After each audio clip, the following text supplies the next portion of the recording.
a call and I said, hey, I've had this dream for a while to start a sacred music revival missionary organization. I think it's the right time. Yes. What do you guys think about, joining me? And they were all hands on deck. So yeah, that was the beginning.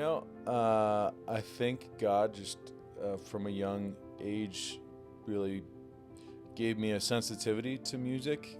And one of my earliest ages, I was 4 years old, and I was at a symphony. I think two of my brothers were playing at it. It was like a kid's symphony, and they were playing something by Mozart, and I just remember just being captivated by it. That's just the beauty in the musical movements. You can't just reduce it down to chaos. There is an origin of this beauty. He's the supreme beauty. And this music is just a small part of that. We all take our faith seriously. We're Exactly. not. This isn't a job for us. Yes. We could take other jobs anywhere else, make a lot more money, maybe have more influence. But this is just an area that we've seen that church needs our influence.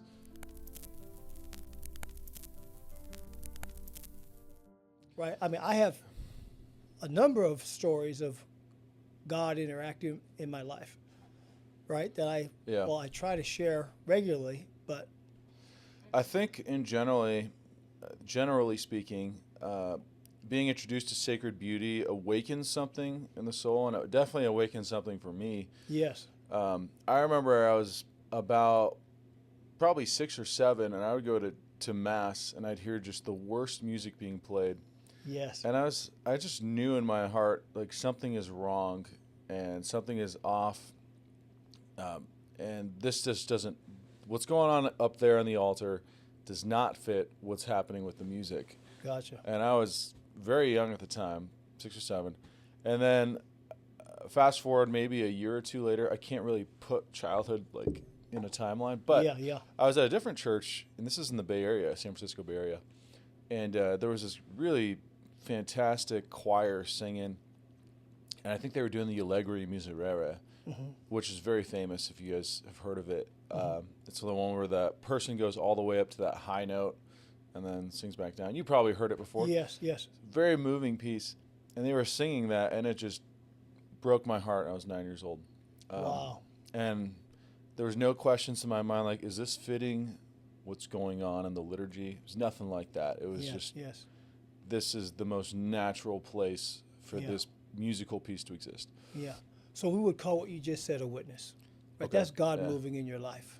I love it. That's God manifesting himself to this 9 or 10-year-old you in a way that most of us as adults don't experience that type of movement, or even understanding that there's something extremely sacred going on, and what we should do should imitate this thing that we're experiencing, right? Right. And you saw early on in music, going to mass at, how did you describe it? Ugly? It was, I don't even have the words. It was so bad. Yeah. Good. So let's roll into it. Hello, everyone. This is Samuel Paul Bryant, founder and owner of Witness to Love Family Counseling Services, here with Witness to Love podcast. Today, we're really excited and happy to have on our studio, Giorgio Navarini, the founder, one of the founders? Founder of Floriani, yeah. Founder of Floriani. Just Floriani. Awesome. Right, let's jump right into it. Giorgio, tell us about Floriani. How did it get started? Yeah, so I was a student at Thomas Aquinas College in Southern California, and that's a small liberal arts school. It's very small. It's about 350 students for all 4 classes. It's only undergrad. And even though music is not one of the majors offered there, it actually is a very integral part of the lifestyle of students there. And so during my 4 years there, I started it started off as a barbershop group of just 9 or 10 guys who we just like singing and we like making fun music. So it started there. Started at TAC. Yep, that's right. And then fast forward maybe a year, we started getting more into sacred music. was my specialty beforehand, Yes. and then so, sacred music, and then we were asked to sing for different parishes across the LA Archdiocese. And when we went to these parishes that were pretty much devoid of any good sacred music or good Yes. sacred music programs, we were blown away by the response of the congregants and the pastor, and they were just... Can you describe that a little bit? What were you seeing? They had never heard this music before. They had never heard it done well for some of them. Yes. And it was a very moving experience for a lot of congregants in the... Yes. How did people even start to find out that you were available to perform at parishes? Yeah, being a musician, you're kind of just... It's like a little ripple effect. Like, if you do one gig, someone else remembers that you did that gig, and they'll call you up. Yes. And so you just start getting more and more phone calls and weddings and events. So awesome. Yeah. So before we move into it too much more, how can people get a hold of Floriani? Oh, yeah. So our website is floriani.org, FLORIANI.org. And then our Instagram is probably where we have a lot of really heavy presence, and that's just Floriani Sacred Music. Okay. Yeah. And what do you do there? Floriani Sacred... We post a lot of our videos of us Okay. singing in churches, or just a lot of our travels. Gotcha. And give us an idea of the scope of your travels. Where have you been to up until this point? Yeah. So just the past month, we're in April 2025. So March 2025, we were in 6 different states: Montana, Ohio, Georgia, and then South Carolina. And I'm forgetting the other one, but Yes. we were in a 5th state. Oh, Missouri. Gotcha. So the work is getting a lot. It's really picking up, such that we have to kind of really be selective on our gigs. Wow. Now, how many men in the group? There's 4 of us. Okay. Yeah. And you guys all met at TAC. Did I hear that correctly? Yeah. So Thomas Quackenbush was a senior while I was a freshman, and so he began singing in my group. And then the other 2 gentlemen were underclassmen, and yeah. And then during really the COVID thing is when it all started, because I gave him a call, and I said, "Hey, I've had this dream for a while to start a sacred music revival missionary organization. I think it's the right time. Yes. What do you guys think about joining me?" And they were all hands on deck. So yeah, that was the beginning. That's pretty phenomenal. So you've been around since 2021? Or when were you founded? Yeah, so the nonprofit was founded in 21. The general mission started well beforehand. Okay. In college, probably Yeah. 2018, 2017. Awesome.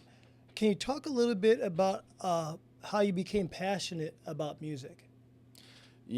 I think God just from a young age really gave me a sensitivity to music. And one of my earliest ages, I was 4 years old, and I was at a symphony. I think 2 of my brothers were playing at it. It was like a kids' symphony, and they were playing something by Mozart, and I just remember just being captivated by it. And I was 4 years old, and did you say your brothers were performing? yeah, so they did violin. So you come from a musical family? Somewhat. Not. I pursued it the most out of all my brothers. I have 6 brothers, so just FYI. Yeah, there we go. And where are you in the 6 brothers? I am number 6. Oh, you're the youngest. No. There's one younger.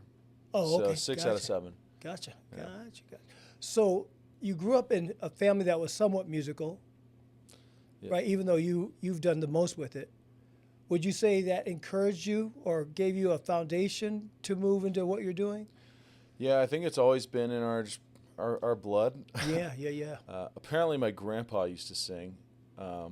I'd never heard him sing, so Gotcha. I can't claim that. But let's see here. Yeah, I have a younger brother who does, he sings in a choir, and then my older brothers all kind of dabble with something musical. So share with us a little bit, what is the progression of your musical background? Like, did you sing in elementary school? Did you do any particular training? The first musical training I had was with piano, and that started at age 7. And then at age 13, 14, my parents decided to force me into a choir that sang for the Latin Mass, and we didn't go to the Latin Mass at the time. Yeah. But I remember going into this classroom, and luckily I had a few friends there, so I got to sit with them. But the music, as soon as the music started, something just clicked in my brain, and I'd say in about 10 seconds. Oh, wow. And I was just completely changed. Completely changed, like fallen in love with? What is that? I was just, we were singing this is a sacred piece by Handel, and just hearing all the different voices start blending together in harmony was, it was, I don't even know how to describe it. Yeah. Ecstatic. Gotcha. Yeah. It's funny you describe it as a movement of the head when it sounds like a movement of the heart. Yeah. I mean, how do you perceive that? I think it's both. Okay. You can't. Music is a combination of, tones that have a certain numerical ratio to each other. But those ratios are also implanted into our emotional sphere. So these musical notes and their combination of them will have a huge effect on our emotions. Gotcha. Yeah. Can you talk a little bit about how does the music impact your faith, and how does the faith impact your music? Music. Yeah, Peter Kraft. I don't know if you guys know Peter Kraft. Yes. He had a great argument it's like one of his 20 arguments for the existence of God. He says you have the music of Johann Sebastian Bach, therefore God exists. And that makes perfect sense to me. Yes. I don't know about the rest of the world, but when I first heard that, I was like, yep, that's just the beauty in the musical movements. You can't just reduce it down to chaos. There is an origin of this beauty. Yes. And held supreme. He's the supreme beauty, and this music is just a small part of that. And so it just maybe you could reduce that to one of Thomas's arguments for God's existence. Maybe number 4. Gotcha. But yeah, so I would immediately see how this you have the beauty of this music, therefore God exists, who is the supreme beauty. That's awesome. Good. Something like that. And then you said how does your music impact your faith? How does your faith impact your music? Right. Okay. So going the other way, a lot of the music I write is informed by my faith, and then a lot of the music that I love just instinctively is something I'll apply in my compositional style. Yes. And one of those would be, if you guys maybe we could have a link in the video, but my Salve Regina is a really heavily an Eastern style. Yes. Some people have said it sounds somewhat Islamic, and I don't know about that, but it's definitely more. It's not customary in the Western ear to hear those scales. So that's one area I use my music skills to apply in a faith music writing. Gotcha. Faith-based music writing, yeah. Awesome. Can you share with us a little bit about your own faith journey, right? Where you at in your faith life? How's it move you? How's it changed you? Yeah. Where am I at my faith journey? Wow. I've been a really strong Catholic since a young age. So whether that's daily mass and daily adoration, I try to pray the office. So at least one of the major offices, so either Vespers or the morning office. Mm-hmm. And then recently I've gotten really into Our Lady of Sorrows. Okay. And I think she's a great patron, especially just figuring out your own faults and your failings, and then learning how to build those into strengths. Gotcha. So this might be kind of a challenging question. So what you described, it sounds like you've lived a pious life. You've practiced piety. Can you talk a little bit about your personal encounter with Jesus himself? Like, what does that look like? Yeah. I haven't had like a St. Paul moment. I kind of wish I had. But really, I think if I had to go back in my life and look at, these were the best times, they've probably been my moments in adoration. Okay. It's the closest I've ever felt to being the fullest version of myself. Yes. And to an agnostic or an atheist who's looking at a piece of bread in a golden, I don't know, a monstrance. Yes. It's just, it doesn't make any sense. But with the eyes of faith and then experiencing Christ in adoration, there's something that just grounds me in the deepest part of my being. Absolutely. I was at a Sunday Mass one time, and the priest was talking about what can we kind of compare heaven to. And previously, I had heard a priest say, think of heaven like eternal orgasm, right? And I was kind of like, it was kind of shocking for me. I was like, I think I understand what you're saying, some type of eternal pleasure, something, okay. Yeah. Right? Then recently, I think it was last year, I heard a priest say, think about the safest you've ever felt with a person and multiply that by 1,000, and you'll start to get a taste of what heaven is. Now, that to me meant something. Yep. I like that. Because when I go to adoration, I get a sense of that. I'm perfectly safe. Nobody can take Jesus away from me, right? And his love is just, I'm immersed in it, right? So that's my experience with adoration. That's why I think I love to go. I feel like I'm in that eternal, personal, safe space with the Lord himself, right? Yeah. Present in the most holy Eucharist, right? Right.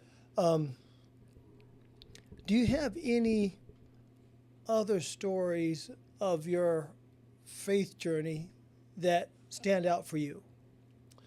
I've had the opportunity to go to Rome several times now. And perform? And perform, yeah. Oh, really? Twice at the Vatican. And to be honest, that sounds more crazy than it is. The music scene in Rome is actually not very good, unfortunately. Really? So hope no one from Rome is watching this. It's even the music of the Vatican, I'd say it's really it's not very high caliber. And you're talking about the center of the church. Yes. Where everything should be exemplar. The liturgy, the music, and you just don't find that in Rome. So wow. Bringing in a group like mine is like we always stand out a little bit because we try and we really aim for high caliber sacred music. Yes. But in Rome, I've had some pretty spectacular, experiences. Just seeing the universality of the faith. Yeah. You see people from every nation, race, and color, in Rome. Wow. And how many different ways the same faith is expressed in different cultures. That's amazing. Yeah. Something I know I really appreciate about your music is the masculinity of it. It's so empowering as a man to hear four men singing the way you guys do it. I've always had a penchant for that. When I was at Thomas Aquinas for a semester, we did some music, and whenever I would hear just the men sing, it would like fortify my heart. Do you experience that in your group? Yeah. Yes, we are very masculine. I think that's a really strong experience in our audience. Is they're moved to see four men singing. Yes. Especially men. We all take our faith seriously. We're Exactly. not. This isn't a job for us. Yes. We could take other jobs anywhere else, make a lot more money, probably maybe have more influence. But this is just an area that we've seen that church needs our influence, and so we've seen that there's a big draw to it.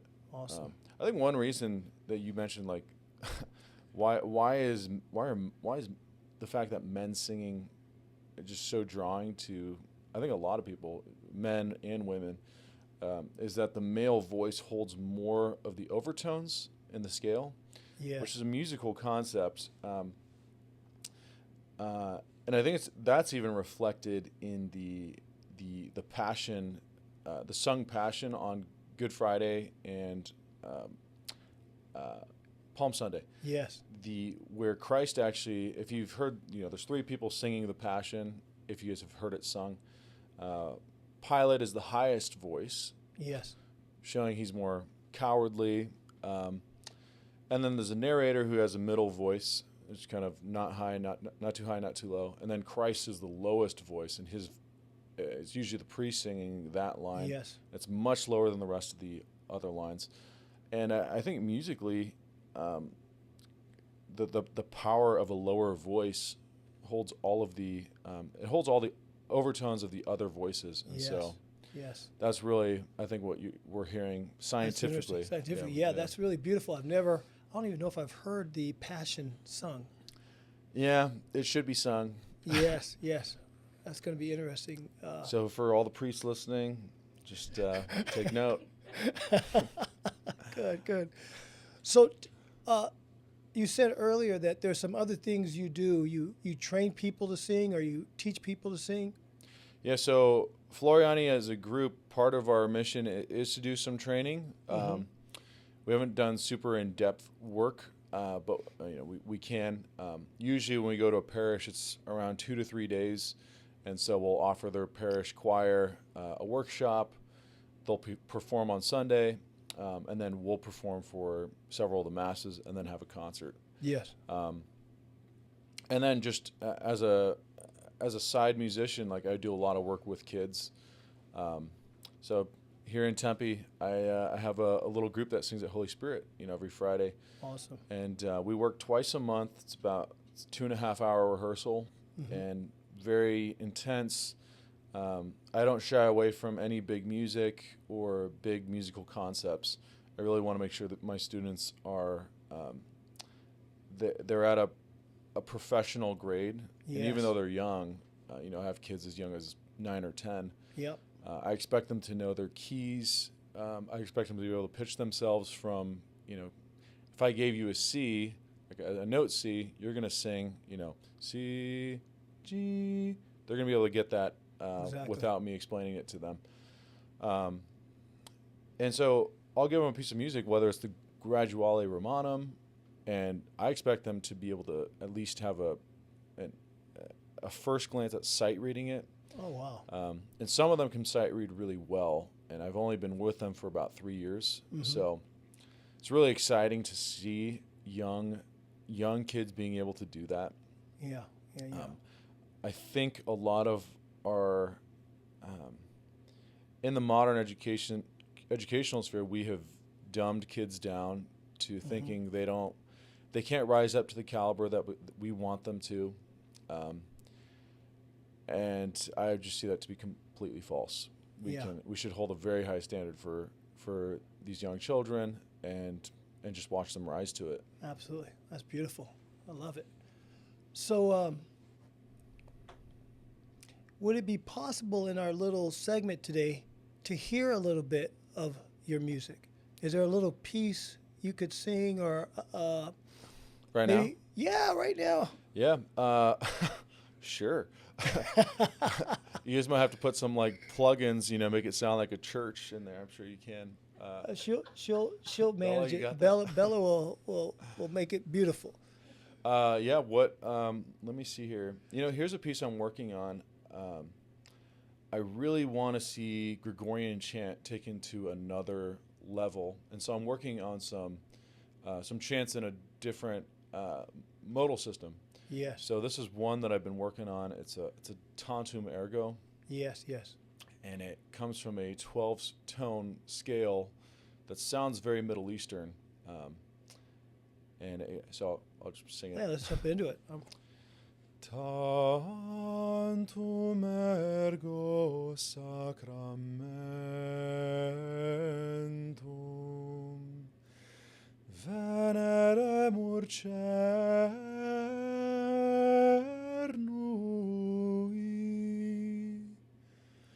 et antiquum documentum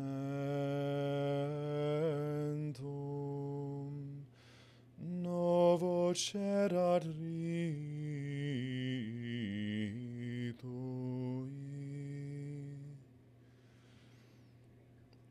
Just a little sampler.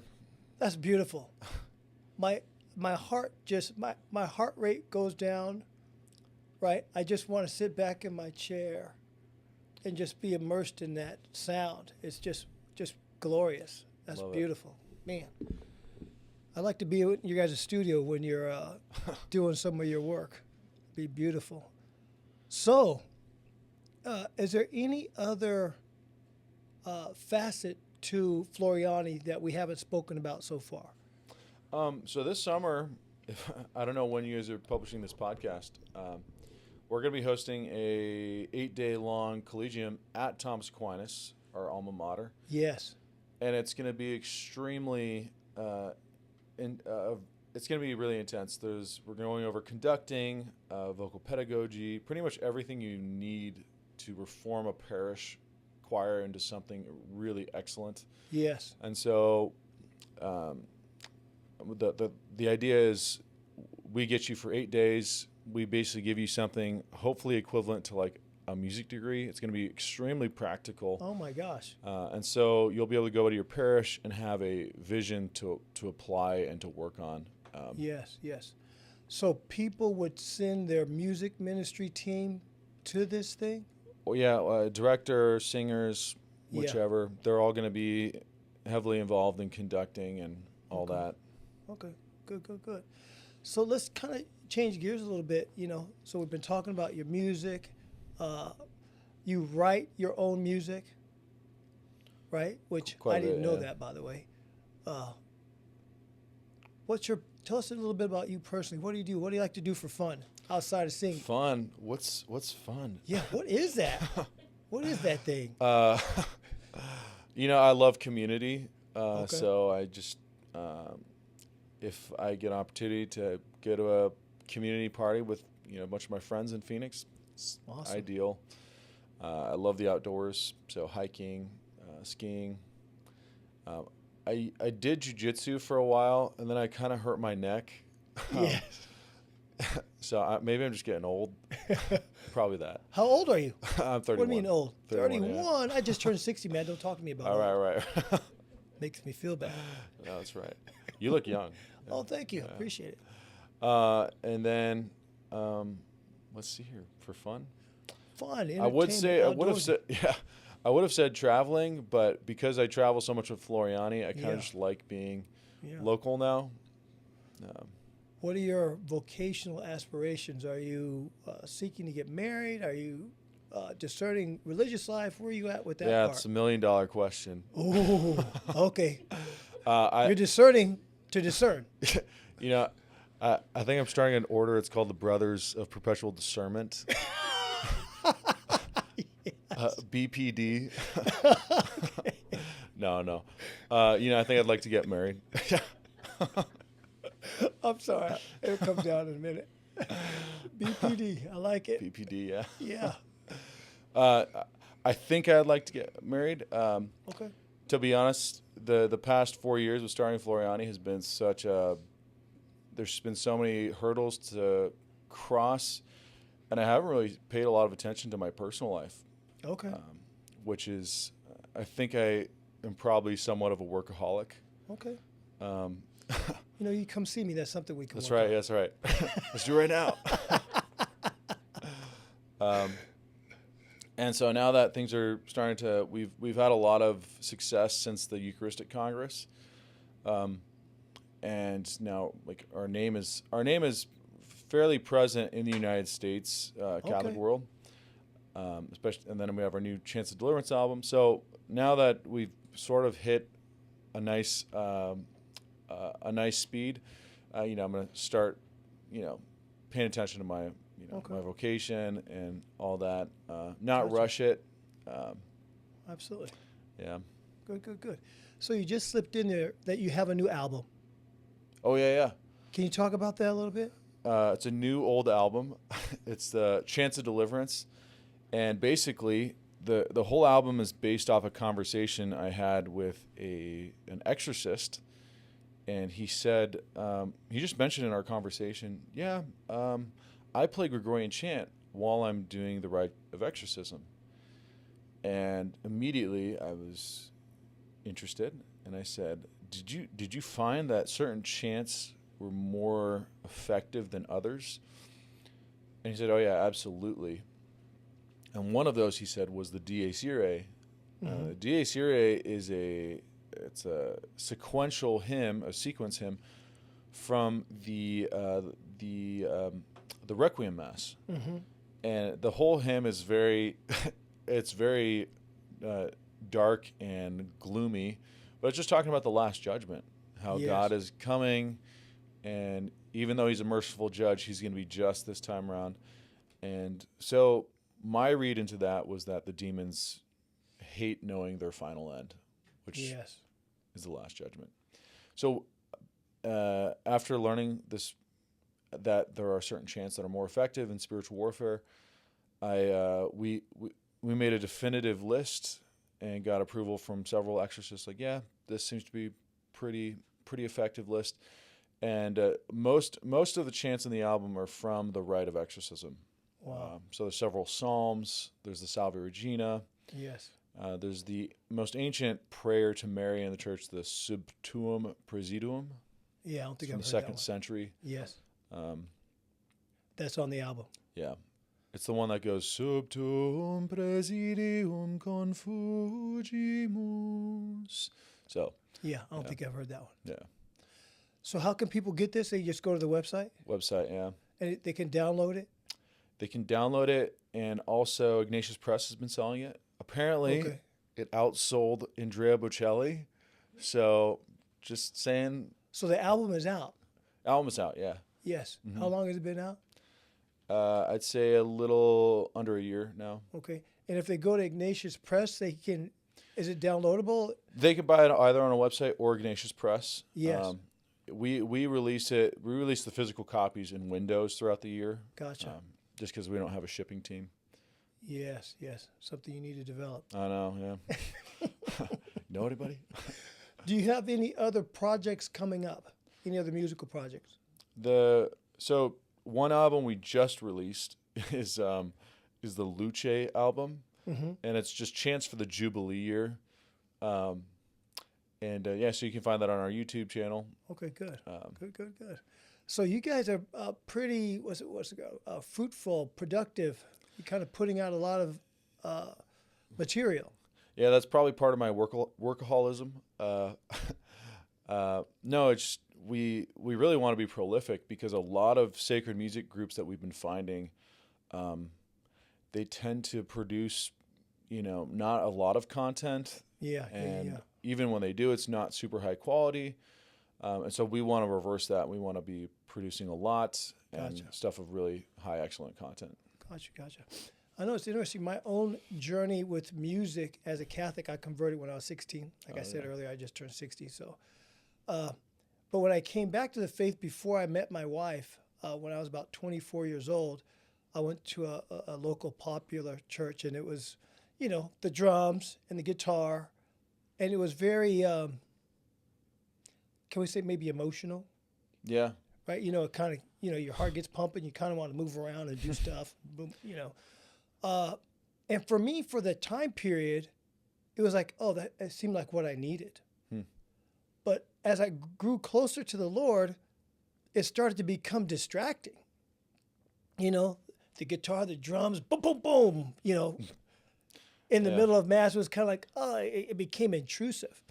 And then I'm trying to remember where I was first. I know where I go to Mass now, I believe they have beautiful music. I think you're right. It's rare to find like beautiful. For me, you know, a music that settles my soul, makes me feel grounded, makes me feel connected, that I'm getting some taste of the celestial world, you know. And I've been able to experience that a few times, but the parish where we go to now, I feel like they do a really good job at St. Thomas. Have you worked with them at all? Yeah, Greg is great. Yeah. Is there any other music in the diocese that you feel is comparable to what they do there? St. Ed's does some great work. Okay. I only wish that their chapel had a better acoustic, but you know they're in process.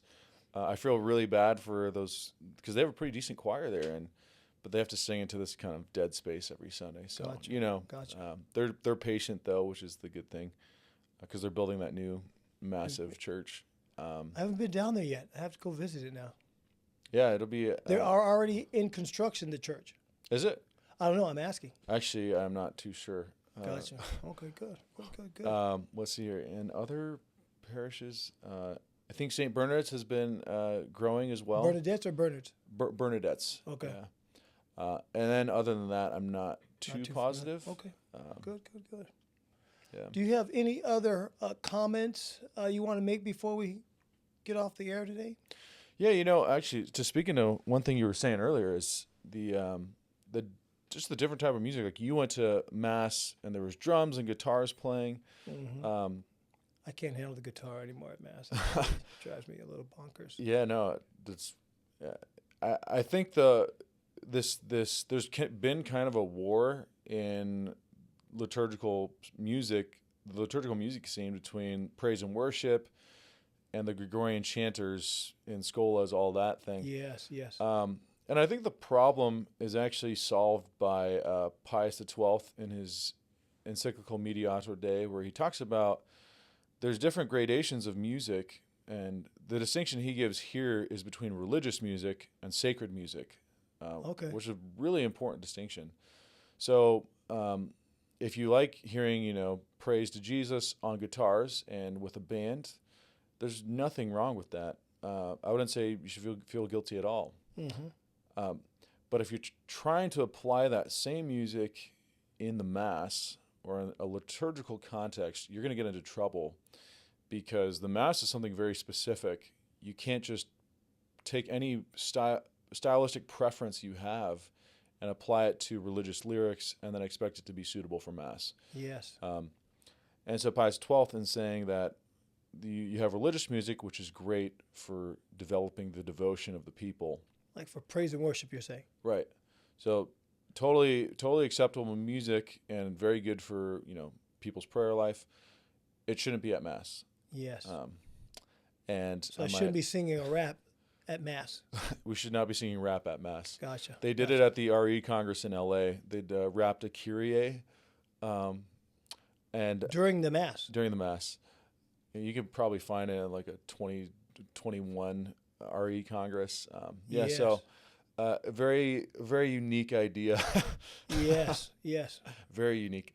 But yeah, that type of music is not for the Mass. It's like not suitable for the Mass, you're saying. Right. Got it. And so when you're talking about the Mass, you have a sacred style that the music is supposed to lift you to the most transcendent part of your soul, mm-hmm. which is why when people listen to chant, something different happens in them. You're lifted to contemplate the mysteries of Calvary, and in a way that just a band with guitars and drums can't do.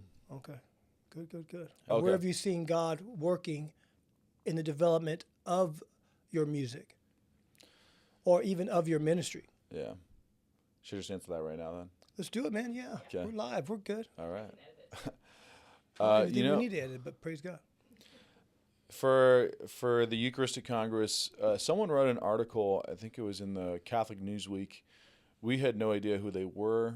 It might have been a layman or a priest, but all they mentioned was, here we are at a place that's centered on Eucharistic revival. All I've heard this week is just kind of band praise and worship, and all of a sudden, it's Eucharistic adoration on Thursday night, and this group started singing, and all I could do was pray. And we were really moved by that article because it was just a real, genuine, authentic experience. He wasn't trying to bash anyone. He was just like, my experience was I could pray when this music started. And it was just, we were chanting the Pange Lingua, we were chanting a few other things, and I think that's where we saw a lot of moving hearts. And, yes.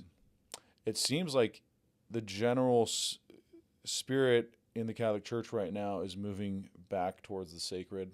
Yes. And giving it its proper due. So how did this event with the Eucharistic revival, how did you get connected with that? Yeah, there was a guy in Phoenix. His name is Joel Stepanek. He heard us at Mass once. He's like, I want you guys at the Eucharistic Congress. So I think Joel made a few calls, and eventually we were able to work it out and get to Indianapolis. Gotcha. Is this music a part of your own prayer life? That is a great question, because we're like, it becomes a job for you unless you're really careful. Mm-hmm. So when I go to Mass, I actually just prefer silence now. Yes, makes sense. Unless it's a really good choir and I'm not a part of it, then it'll induce me to pray. Yeah. But you're very much in this frame of mind that, well, this is kind of your work, your mission, right? It's what you're doing every day. It's what you're eating every day. It's what you're pondering every day, right? And you're producing material regularly, right? So it's not your go-to, right? Your go-to is quiet. Right. It might be akin to, how a lot of priests say, 2-3 masses a day. And even though this is the greatest thing on earth, I'm sure like you can get emotionally ambivalent towards it. Absolutely. So I've always wondered, like, what would it be like for a priest to just attend Mass again? Yes. And that would be akin to my experience. Like if I go to a daily Mass and I'm not doing any of the music, it's awesome because I can just focus. Gotcha. No, I do like music. I do like sacred music at Mass. Yeah. So something I feel like I'm hearing and or not hearing. Whenever I kind of ask you about like a personal encounter with Jesus, mm-hmm. right? Your personal encounters seem to be in something. Huh. Right? Not like, oh, yeah, I heard the Lord do this, or the Lord moved me to do that. Yeah. Right? Does that seem like I'm on target, or? Yeah. St. Augustine says the way God speaks to us isn't necessarily through words, it's through being. Yeah. Like being directly. And maybe that's more of my experience. And I do wish, like, someday I'll get like face-to-face encounter. Jesus comes to me and be like, hey, I like what you're doing, man. Keep it up. Yeah. Oh, good. I hear you. There have been subtle hints of that through different happenings in my life. Well, a subtle hint was the article. The article. Maybe a not so subtle hint was the article. Well, actually, here's a crazy story. Okay, good. That's what I love. I love crazy stories. There is a chant scholar. Her name is Sister Mary Berry. She's an English Oxfordian chant scholar from I think the 50s through the 90s. She mm-hmm. died in 2006. Her name is Mary Berry, Sister Dr. Mary Berry.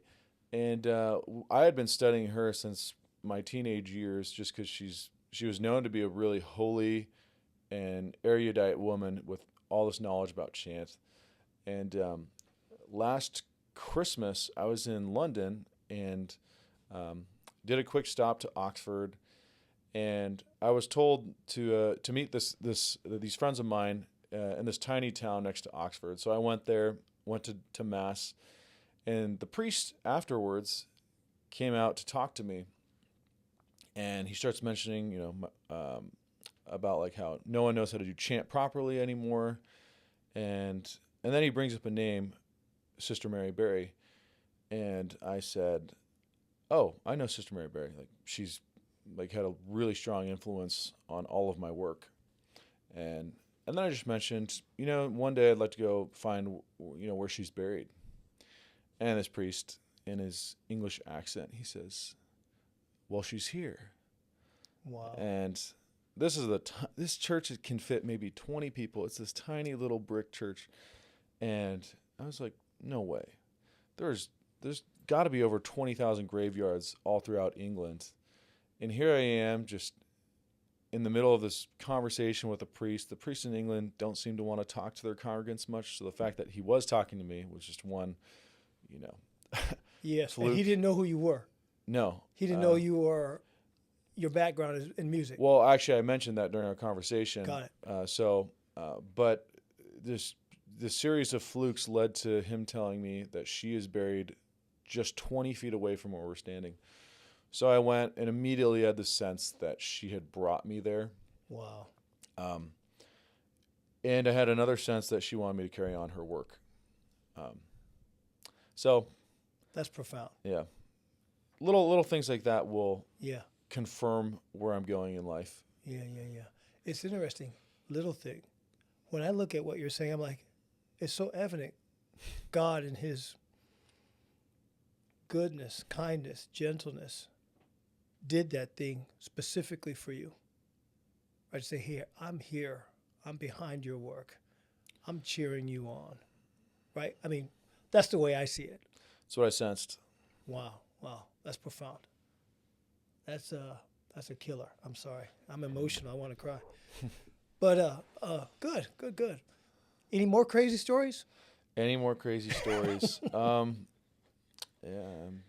Last year this past Christmas, the reason I was in England was I was on way to Cologne, where I got to direct at the cathedral for 4 days. Yes.